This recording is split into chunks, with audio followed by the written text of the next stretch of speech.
Hello बच्चों, let's read the question. The question says the absorption transition between the first and the fourth energy state of hydrogen atoms are 3. Okay. Then the emission transition between these state will be. तो हमको बताना है कि जो absorption transition है वो first और fourth energy state के बीच में जो हो रहे हैं वो कितना है, 3 है। तो 3 ट्रांजिशन हो रहे हैं। Then the emission transition between these state will be. यहाँ पे हमको 4 ऑप्शन दे रखे हैं, 3, 4, 6 एंड 5। ओके, तो सबसे पहले हम इसका की कॉन्सेप्ट रख लेंगे। एंड इस क्वेश्चन के लिए जो की कॉन्सेप्ट है that is number of spectral lines. ये इसका की कॉन्सेप्ट। क्वेश्चन बोला गया है कि जो एब्जॉर्प्शन ट्रांजिशन है वो कहां से कहां तक हो रहे हैं, n इक्वल्स टू 1 और 4 के बीच में हो रहे हैं।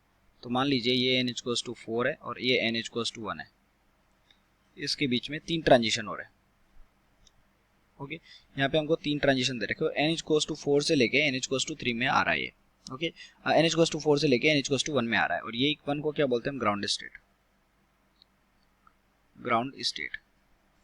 तो हमको बोला गया है कि जो इमिशन ट्रांजिशन होंगे वो कितने होंगे। तो इमिशन ट्रांजिशन किसके इक्वल होंगे, वो नंबर ऑफ स्पेक्ट्रल लाइंस के इक्वल होंगे, क्योंकि इमिशन लाइंस कहाँ बनती है, उसके इमिशन स्पेक्ट्रम में बनती है। तो जब किसी भी हायर एनर्जी लेवल से वो कोई अगर जो इलेक्ट्रॉन है वो ग्राउंड स्टेट में कोई ट्रांजिशन करता है तो उसमें नंबर ऑफ ट्रांजिशन कितने होंगे, एक ट्रांजिशन के लिए एक स्पेक्ट्रल लाइंस होती है, तो नंबर ऑफ स्पेक्ट्रल लाइंस के बराबर ही नंबर ऑफ ट्रांजिशन होंगे। और वो कितने होते हैं, n इंटू n माइनस 1/2।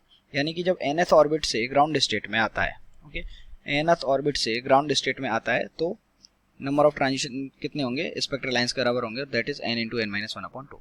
तो ये कितनी हो जाएंगी, n कितना है इसके लिए 4, तो 4 इंटू 4 माइनस 1/2, तो ये कितना हो गया 4 इंटू 3 यानी कि 12, तो 12/2 विच इज 6। तो नंबर ऑफ स्पेक्ट्रल लाइंस कितनी हुई, 6 हुई। और एक स्पेक्ट्रल लाइंस के लिए एक इमिशन ट्रांजिशन होगा, क्योंकि एक इमिशन ट्रांजिशन होगा तो 6 के लिए कितने होंगे, 6, यानी कि option number D is correct.